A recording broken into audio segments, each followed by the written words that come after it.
ஆண்டவர் அச்சுரமா இருக்கிற இயேசு கிறிஸ்து நேற்று நாமத்தில் இந்த காலையில் இந்த 4ஆம் தேதி 4வது மாதம் 1ஆம் தேதி உங்களை சந்திப்பதிலே மிக்க மகிழ்ச்சி. கர்த்தர் உங்களை ஆசீர்வதிப்பாராக.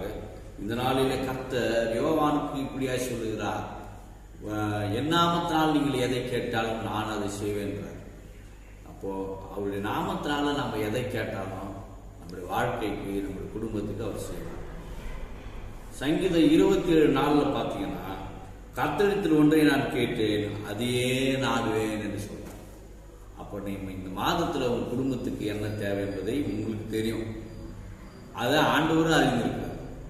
ஆகையினால உங்கள் பிள்ளை படிப்பு காரியங்கள், உங்கள் பிள்ளைகளுடைய எக்ஸாம் காரியங்கள், உங்களுடைய குடும்ப தேவைகள், உங்களுடைய தேவைகள் கர்த்தர் எல்லாம் அறிந்திருக்கிறபடினால் ஆண்டவர் உங்களுக்கு நன்மை செய்வார். என் நாமத்தினால் நீங்கள் எதை கேட்டாலும் நான் அதை செய்வேன் சொன்ன ஆண்டவர் இந்த 4வது மாதத்திலே உங்கள் குடும்பத்தையும், உங்கள் பிள்ளைகளையும், உங்களையும், உங்கள் வருமானங்களையும், தொழில்களையும் தேவன் ஆசீர்வதிப்பாராக.